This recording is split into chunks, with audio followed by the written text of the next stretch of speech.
All right, back again with another book review, and this time Harry Potter and the Goblet of Fire. Now, going into this book, I was told it was one of the best, so I was eager to jump into it. It's the biggest so far, coming in at 636 pages. And a high page count only means a couple things. One of the things meaning it's got a lot of things that went down in it. So I'm not going to cover it all. I'm just going to give what I really liked, my impressions on what I liked. The beginning of this book was a little slower compared to Azkaban, and it spent a lot of time just building and setting up everything that would come up later in the book. And for the first time, it really spent a lot of time outside of Hogwarts. Just like all the books before it, it starts with the Dursleys. Dursleys are the same old Dursleys. I mean, they haven't really changed at all. And luckily for Harry, this time, though, he doesn't stay with them. He goes to the Weasleys, finally revealing the Weasleys' house and revealing the magical ways of Miss Weasley's cooking. Charlie and Bill are finally introduced, Ron's brothers. And this book was not shy of introducing new characters and special new events. Overall, I thought all of the new characters that were added were very good and added something to the book. They didn't take away anything. Victor Crumb added some good dynamics between Ron and Hermione, fluid decor, added some comedy and a little bit of heartfelt moments. Madame Maxine added depth with Hagrid, giving him finally a relationship and showing that Hagrid is a giant and that there's whole civil war that went between them. Karstark and Bagman, they were pretty cool characters, but they really showed up here and there on the story. Some funny moments here and there, and they were just really diversion pieces. Crouch, on the other hand, was a great character that drove the plot along and had some great reveals at the end. And then my favorite by far, Moody, or Fake Moody, you could say. He was great. He was very distinct with that eye and the wooden legs. You would always hear him dunk, dunk. And he was always very helpful to Harry. He kind of reminded me of Lupin. He was very mysterious. He kind of comes out of nowhere, but he's super helpful to Harry, and a competent dark arts teacher. There were by far more characters in this book than the previous ones. Now for the events. The first event was the Quidditch World Cup, which overall showed the magical world on a bigger scale outside of Diagon Alley. Humor was brought in with the ways they try to elude the muggles and everything. And it was cool seeing the Harry Potter's version of the FIFA World Cup. But in good old-fashioned Harry Potter, threads were laid in the beginning and interesting characters were introduced like Bagman and Crouch. Also, the Portkey was introduced in the beginning, which would play into the twist at the end. Now, ultimately, the story progressed, and they ultimately got to the Triwizard Tournament, or the big tournament that was being talked about in the beginning and hinted by Bill and George and Arthur. And overall, the whole Triwizard Tournament was done very well, and I really enjoyed it. And just after reading the parts where the kids are putting their names in for the Goblet of Fire in the introduction speech, I was starting to see the potential this book really had. It just had so much going on with it. The new schools coming in, the characters, the events themselves, and especially the Goblet of Fire. The introduction speech in the Goblet of Fire did such a good job by giving this tournament this some type of aura of being dangerous and mysterious. And to really circle back, when you get to these parts, they work so well because of the beginning of the book just set up everything so well so that we could get to the point Harry's name is drawn, and it works perfectly for the story to then catapult from there. And to be honest, I wasn't surprised at all. Somehow, some way, Harry's name got pulled out of the goblet. But I was not like Ron. I get it. It was about time him and Harry's relationship had to be tested. But I just thought it was a little weird and kind of forced. I don't know. I get the whole thing that Harry always gets the attention and Ron could feel a certain type of way and he wanted to get money or whatever. But I couldn't really understand Ron's point all the time. I was with Harry, and I guess maybe that's what the author was going for. She wanted the reader to be on Harry's side and kind of like questioning Ron. But then again, I just felt it was forced. I don't know. It wasn't terrible or anything. I just thought it was just weird. Now going back to the tournament.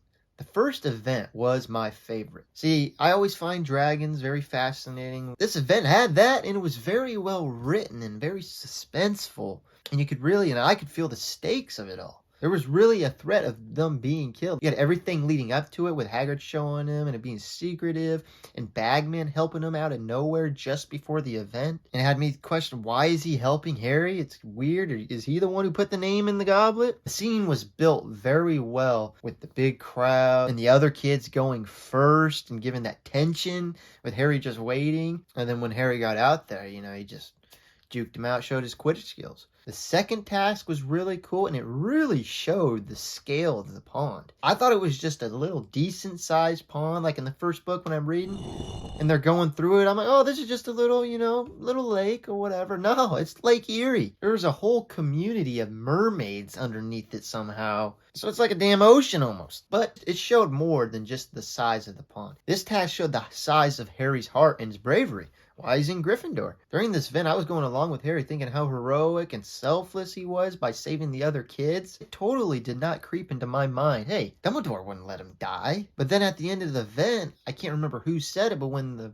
person said, hey, they weren't going to let us die, I was like, oh, duh. During that moment, I was just like Harry, where I was thinking like, oh God, these guys could die. Which leads me into the third event. So far to this point, I thought the book was very good. It was event-filled, and the beginning was just sending up an alley-oop for the ending of this book just to slam it. Just a couple little chapters leading up to the event were great. Like the Harry and Victor situation, that Crouch came running up, and the pensive with Dumbledore really intensified the last event and gave it some more oomph. And ultimately, the last event was good, but it totally got put on the back burner after he touched the portkey, which was introduced in the beginning. Everything that happens after Harry and Cedric touch the trophy, the portkey, totally flips the series of Harry Potter on its axis. By having the threat finally appear and just killing Cedric like that, I'm pretty sure that's the first death. I could be wrong, but I'm pretty sure that's the first death or student death. Boom. Just like that. Voldemort's here. Hey, you're dead. The whole series in the first 3 books have been building to this moment, always creeping in. The Voldemort's there. And it didn't disappoint. Seeing all the Death Eaters appear and they're all hooded and mysterious just is a great touch, adding intrigue to the future books. By wondering who are they? They could be anybody. But of course, one of them was revealed, and it was no surprise at all. The fight between Harry and Voldemort was great, with the golden rings forming, the ghosts of Harry's parents and of Cedric. That was really cool. And Foxy's comes out of nowhere. That was cool. And then ultimately, when Harry escapes, goes back with Cedric's body, the whole just mood of this series just changes. I know it sounds weird, but I could feel it through the pages almost. It was just different. Every character was on edge. And it was like, hey, this is not some just magical or feel-good magical story anymore.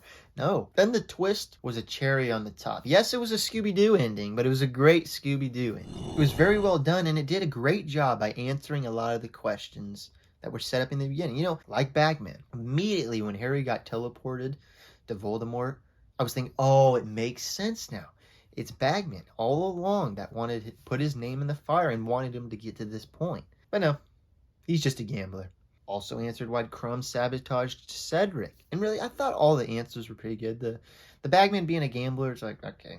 But it made sense. The one with Karkaroff was really well done. I mean, when you look at the story, the whole time Harry was told by Moody that, hey, you better watch out for Karkaroff. He was a Death Eater. You can't trust him. And it really goes, like I said in the beginning, Karkaroff and Bagman were just diversion characters. Literally just diversion characters in the whole story. For Moody just to be planted underneath. Now, that's it for the summary and review of it. Now I'm just going to go quickly through the quotes and my favorite scenes. First chapter that I have is the one where Harry gets his leg stuck and he's trying to see why Crouch was in Snape's office and stuff. I just thought this scene was very, very good. It was just so intense. You're like, oh, Snape's gonna catch him. Oh, something's gonna happen really bad, And it was just good. And then Moody coming out of nowhere and saving him and diverting Snape. It was just so intense. Then the second one has got to be the introduction speech that Dumbledore had in the beginning of the book with the Goblet of Fire. It was just so good, and it set up the Triwizard Tournament. Such a great intro for that event. Now for the quotes.